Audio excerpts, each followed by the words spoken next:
North York Women's Shelter is a 40-bed emergency shelter supporting families from across the GTA who have experienced gender-based violence. Not only do they provide a safe place to stay, their families also have access to a culturally relevant food program serving 3 meals a day, transitional housing support to assist with the transition out of shelter to safe, stable accommodation, and wraparound supports tailored to every family's needs via the Anne Marie de Amico Community Collective. Joining us today, we have Jhoanel, the Manager of Programs and Services, and Rachel, the Manager of Fund Development at North York Women's Shelter.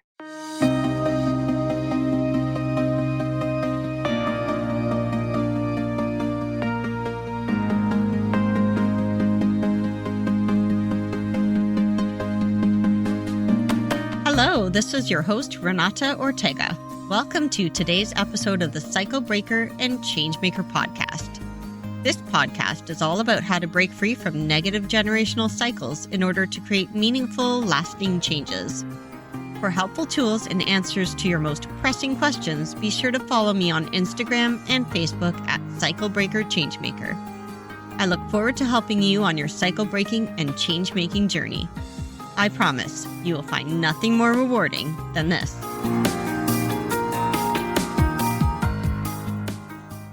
Hey, good morning. So today we have very special guests from the North York Women's Shelter. We have Rachel and Jhoanel, and if you wouldn't mind, please introducing yourselves to the audience. Absolutely. Hi. Thank you so much for having us this morning, Renata. So my name is Rachel Morrison. I am a UK-trained IDVA, an independent domestic violence advisor, and now in Canada I work in fundraising and advocacy. And I'm the Senior Manager of Fund Development here at North York Women's Shelter. Hello, Renata. Thank you for inviting us.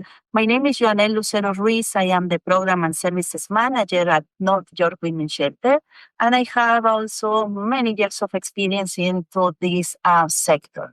Thank you again. Thank you both for being here today. I was wondering if you could each share with the audience an example of a cycle that you have broken. Rachel, we'll start with you.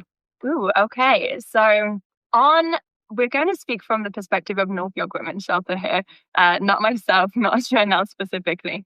So on an individual level here at North York Women's Shelter, our team supports survivors of gender-based violence to end the cycle of abuse that they're experiencing in their intimate relationships every day. In situations of intimate partner violence, there will always be a repeating cycle that's followed. A period of calm, and then the tensions escalate. Then there's the incident, and then there's some reconciliation back to the calm again. And that cycle repeats round and around. So in every unique relationship, the dynamics in these stages look totally different. And sometimes that cycle might take years to move through, whereas other people might experience it several times in a day. And that's called the cycle of abuse.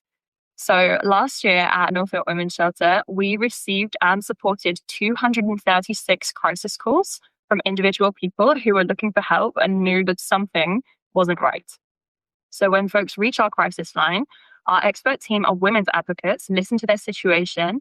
They help them to identify changes they can make in their day-to-day life that will help to keep them and their children safe from serious harm. That's called safety planning. And sometimes a safety plan will involve taking action to leave the relationship and move to a new place away from that risk. And when those people don't have any other feasible option of accommodation, this might be when they rely on emergency shelters like us. So since we first opened our doors in 1984, North York Women's Shelter has supported over 11,000 survivors of gender-based violence in their journey to a safer and more stable life free from violence. So really, I think we've broken over 11,000 cycles. That is incredible. I really wish when I was younger and going through what I was going through at the time, that I'd known about something like the North York Women's Shelter and knew that I could get help, because I didn't know. And back in 1990, I'm not sure that many of these places existed. So that's when I started needing help. I think it's truly incredible, and what a huge and magnificent statement to be able to make. Yeah, thank you for sharing part of your story, Renata, with us. And in order to add a little more to what already was mentioned by Rachel, I would like to say that Unfortunately, in many traditional service models, survivors are expected to follow rigid rules or guidelines, adhere to strict routines, and accept one-size-fits-all support. This can unintentionally recreate the powerlessness that they already experience in abusive relationships and further erode their sense of agency. At North York Women's Shelter, we have intentionally broken away from that model. Our approach is trauma-informed, survivor-centered, and deeply flexible.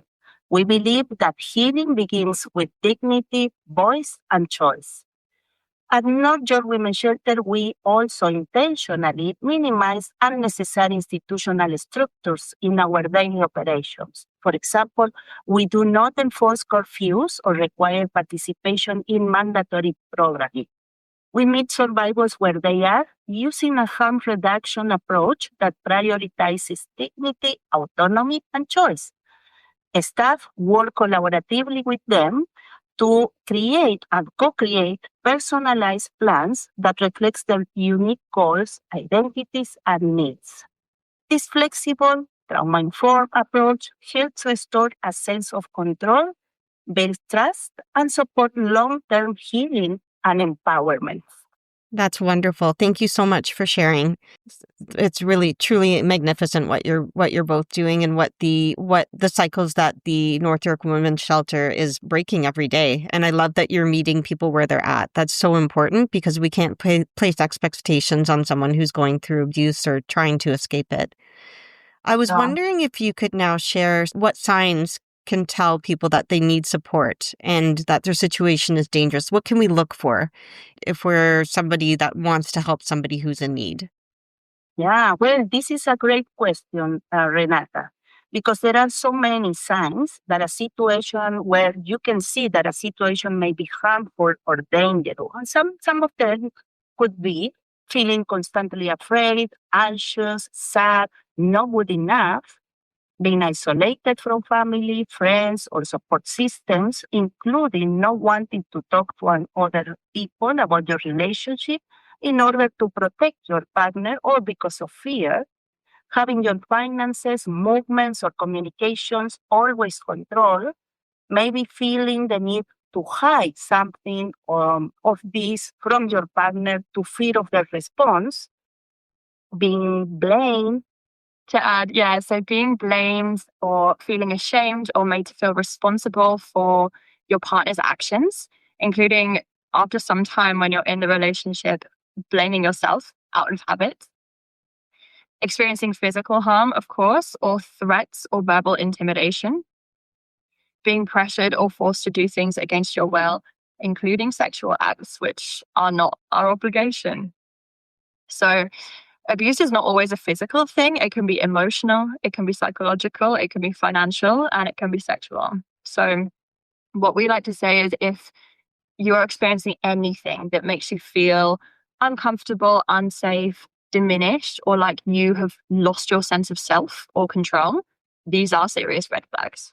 About your situation, speaking with a trust resort, a trust support, such as shelter worker, counselor, or crisis line, can help you gain clarity and explore your options. You're not alone. There is always some support available, and North York Women's Shelter is here to listen from you and to support you. I really appreciate that you've shared that there are different types of abuse because I don't think everybody is aware of that abuse doesn't just have to look like what you imagine it is. It can actually be so many things, and emotional abuse can be just as awful as financial abuse, just as awful as physical abuse. There's no rating system. Abuse is abuse and it's not okay. And if you need help for it, then you're entitled to get the help that you need.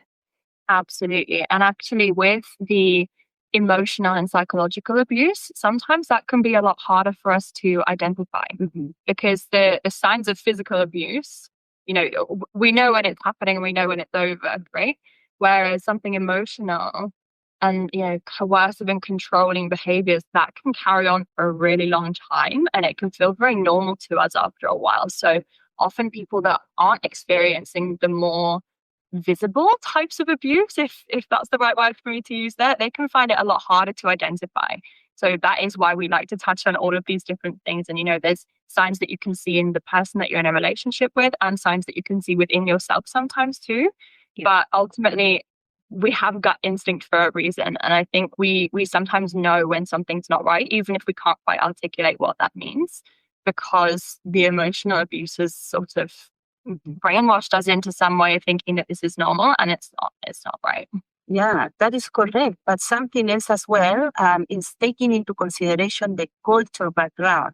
Because in certain cultures, unfortunately, I'm a Latino person, emotional abuse is normalized. So you carry over with that. So it's not considered abuse. It's like you are a person who is very soft, who can, is not worth enough. And those kind of situations are actually shaping the way that you are approaching next relationships and next support or your life experiences.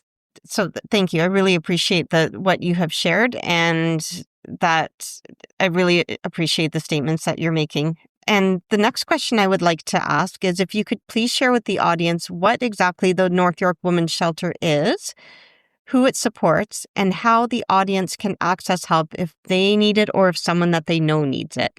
Sure. North York Women's Shelter is a feminist anti-violence organization that provides safe shelter and holistic support to women, gender-diverse individuals, and their children who are escaping intimate partner violence and other forms of gender-based violence. We offer 24/7 emergency shelter in a secure, trauma-informed environment and provide wraparound services in partnership with community organizations, including case management, safety planning, mental health support, transitional housing planning, and advocacy. We, as I mentioned, we work with a partnership in the community, including diverse resources such as, for example, Sick Kids, Planned Parenthood, Black Creek Community Health Center, and others, and many others. Our team is deeply committed to supporting survivors in rebuilding their lives with dignity and autonomy. If you or someone you know is experiencing violence, you can reach us out directly through our 24-hour support line or get referred to by our community agencies as well. You don't have to navigate this alone. We are here to support you. For anyone who's listening in Ontario, you can call the Assaulted Women's Hotline, and their phone number is 866-863-0511. They can help with crisis counselling and safety planning. They provide emotional support and information and referrals, including to a shelter if you need and if that's what you decide.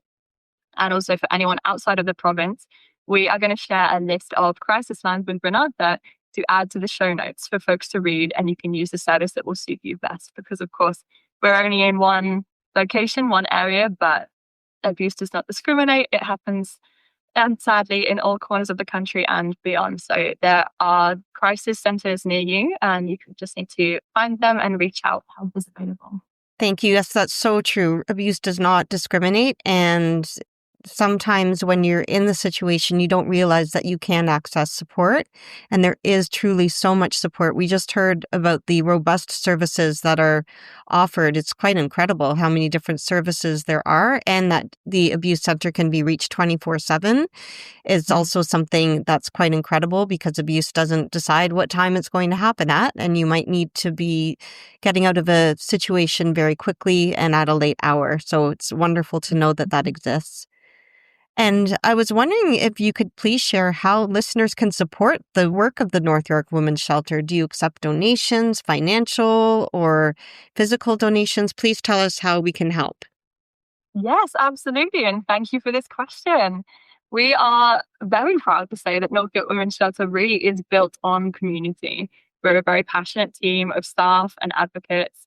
Many of us have got our own lived experience, which has brought us to where we are today. And similarly, we do have many supporters within our community who have their own reasons as to why they're equally driven as us to support us in ending gender-based violence and to improve the lives of survivors. sometimes once we've survived through a situation of our own, we become even more motivated to support anybody else who might be going through something similar. So I imagine that listeners of this lovely podcast, we've got something in common, haven't we?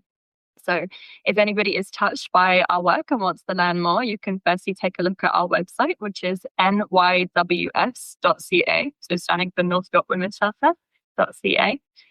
We are a registered Canadian charity and we're dependent on donations, really, in order to be able to keep offering this vital service in a community where, unfortunately, demand is rising year by year, so that we can keep the lights on and keep food on the table for vulnerable survivors and families affected by violence.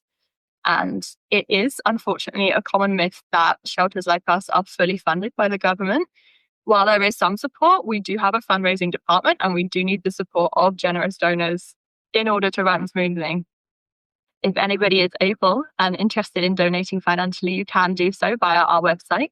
We do have an online donation page where you can make a financial gift, or you can choose to sign up as a monthly donor and give us a small amount each month. Just to put it into some numbers, if anybody has $45 per month to give, that can support a vulnerable family to eat a culturally familiar meal together in a safe space upon their arrival. Or if you've got $100 per month to give, that can help us to celebrate a child's birthday and make them feel special despite going through obviously such a massive change and living in temporary shelter for their birthday that year. Or if we do have any listeners who are nearby to us in North York, Ontario, or the Greater Toronto area, who might like to volunteer their skills and their expertise to support our residents, you can reach out by emailing me, Rachel, at donations@nyws.ca and letting us know how you can help. We also do accept gifts in kind, so item donations, but these have to be brand new and unused. So you can get in touch by sending us an email to that email address as well and letting us know if you do have anything that you think might be useful to our families living here. But really, the best way that anybody can support a charity is through word of mouth. So if you have a friend or a family member who might be interested in this episode and learning more about the work of our shelter, please send them this link and encourage them to take a listen. It really is our community and their wonderful support that continues to inspire us and support us to do this vital work every day. So just thank you for listening. Thank you for being interested. And if anybody is able to tell someone about us, please have that conversation. Thank you. That was beautifully said. And I think one of the beautiful and important messages that I'm hearing through this podcast is the message of hope. And when you're in a situation that you feel like you can't get out of, it's so important to know that there is hope. There is hope in the form of having a familiar family meal or having a birthday party celebrated, even if it seems like your whole world is falling apart. And places like the North York Women's Shelter provide hope. They provide a place for healing, a place for resources, a hope for a new start. And together we can make sure we're getting the message out there. If you hear or know of anyone that needs the help or you need the help yourself, please do not hesitate to reach out. I would like to thank my guests so much for being here today. I truly appreciate your time and your efforts and what you're doing every day. Thank you so much for your participation today. Of course. Thank you so much for having us. You're welcome. Thank you so much, Renata, once again. And thank you, the audience, for listening our information. Thank you again. And please stay informed, share, and advocate. Thank you so much. Thank you for listening to today's episode of Cycle Breaker and Changemaker. I would love to hear from you and to receive your feedback. Remember, you can reach me on Instagram or Facebook at Cycle Breaker Changemaker. Please rate, review, and subscribe wherever you get your podcasts in order to help me continue to help you. I am looking forward to having you join me for the next episode. Until then, please take care.